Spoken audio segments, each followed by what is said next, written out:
Open letter.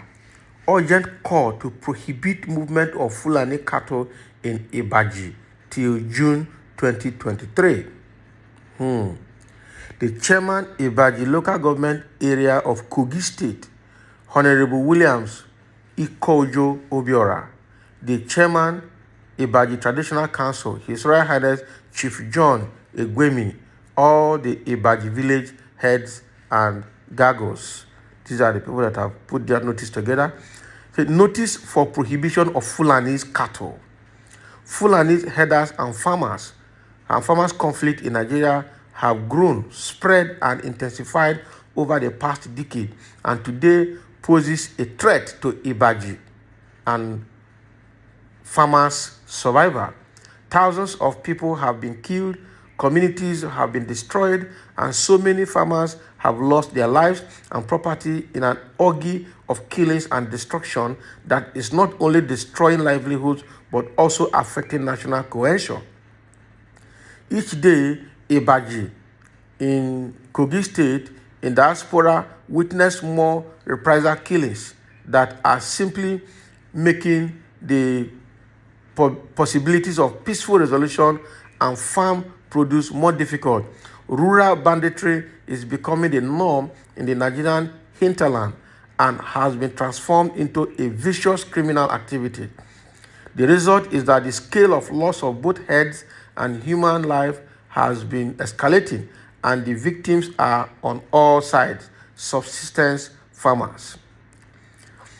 Nonetheless, we write this memo to say we give up on the Fulanis cattle destruction on the farm produce this year and seek a way out on the destruction and crisis by not allowing Fulani cattle across Ibaji land between November ending 2022 when the cultivation begins and June 2023 during harvest.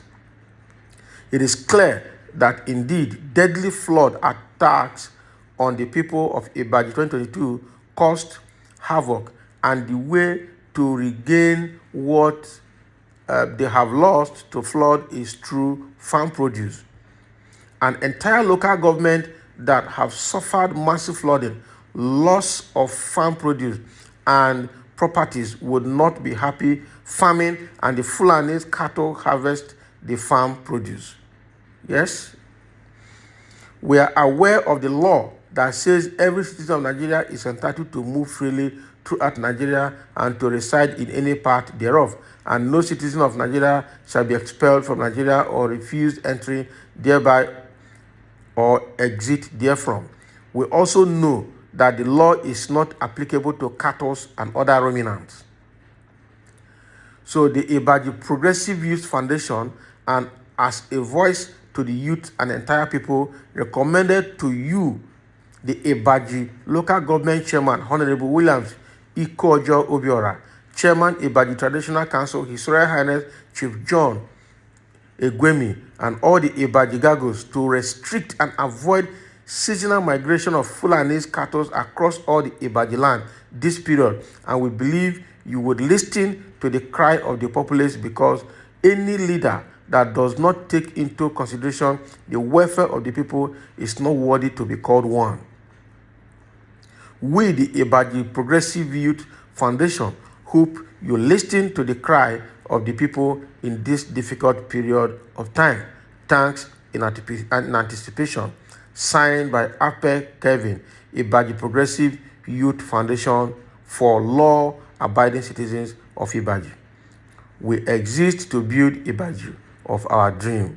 Wow, this is a very good one.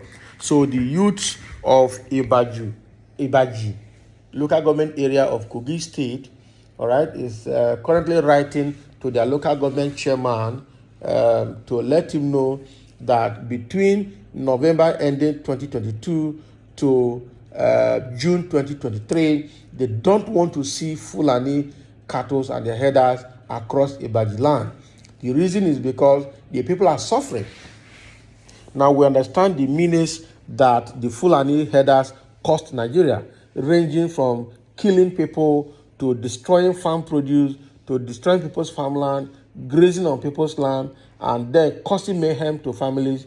And now there's hardship, there's poverty, there's shortage of food, and they cannot take that anymore. And coupled with that, the flooding that took place this year from Cameroon down to River Niger also landed in Kogi State and ravaged the land, caused a lot of havoc to the point now that there is no means of survival.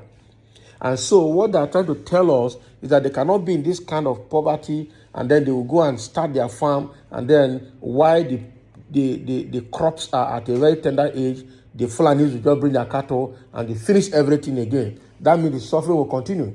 So to avoid that, they are writing a memo to the Ibaji local government chairman, all right, to let him know that between this period, they don't want to see cattle, Fulanis and their cattle in their land for this period. And they hope that His Royal Highness, the king of that Ibaji area, the local government chairman, Chief William Ikojo Obiora, all of them will understand and make sure that they attend to the welfare of Ibaji people, because the government is not helping them, nobody is helping them. It means that they have to help themselves by going back to farm, to start planting now, to go and put in something they will live on by next year. And I hope that the government will listen to them. This is a state of Yaya Bello. Yaya Bello is almost like a grandson of Buhari, because he's their favorite. Now Bello is in that state. The Fulanis are destroying everything in that state. The flood has come and destroyed everything in that state. And now people are in this kind of suffering, and he's there and he wants to be president. He wanted to be president. So now, can he say that he's not aware that this Ibaji local government area is one of the areas affected by flood, and the people there are victims of flood? So they are suffering from two-pronged problems. One is the impact of the Fulani herdsmen on the farmland and on the people in the community of that local government. Second is the impact of the flood that just happened across Nigeria from Cameroon. So people, and this thing that Ibaji people are writing to their local government chairman, they are not the only people suffering this kind of thing. It's just that they are now the first group of persons to have taken the bold step to write to their local government chairman to make sure he comes to their aid by ensuring that all cattle movement in their farmland is prohibited in the time being. If you come down to the south, southeast, southwest, this same problem is happening. Fulanis are causing havoc everywhere, and the government is looking the other way because they are from the same people. They are people. Buhari's government is looking the other way. It's not looking at the way of the Fulanis. The Fulanis have ravaged everywhere, they have caused problem everywhere, and now they are demanding for the 415 or 451 grazing route in Nigeria to be given to them if peace must reign in Nigeria come 2023. How can they be saying that kind of thing? The Magban, the Mieti Allah group, said that last week. All right? So how can we continue in the country like this, where one tribe will just be ravaging the means of livelihood of the rest people and be killing people in their farms and then claiming people's farmland, and the government will keep quiet? And when the community raise their own vigilante and their own security outfit to protect themselves, you will send the army and the military to go and fight that community.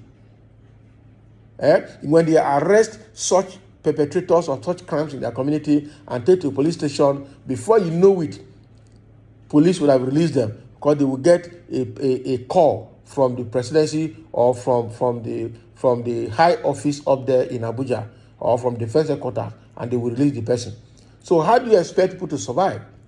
So the Fulanis have actually sown a very bad seed for themselves across the country in this regime of Buhari, starting from this 2015 till today. And so it's a bad record that will remain for the Fulanis for life. And now it has come to the limelight. Everybody is now aware that Fulanis are not people to live with, are not people to be permitted to be in your area, because before you know it, they will overtake you and they will kill you and take over everything you have. So that is the situation that the Ibaji people are facing. Now somebody is writing here as a comment, on our eyes don't declare now. I'm sure these people, they must have probably believed they are part or they are trying to embrace those people over time, but it has affected them. You can't embrace Fulanis into your farmland. You will hear it. All right.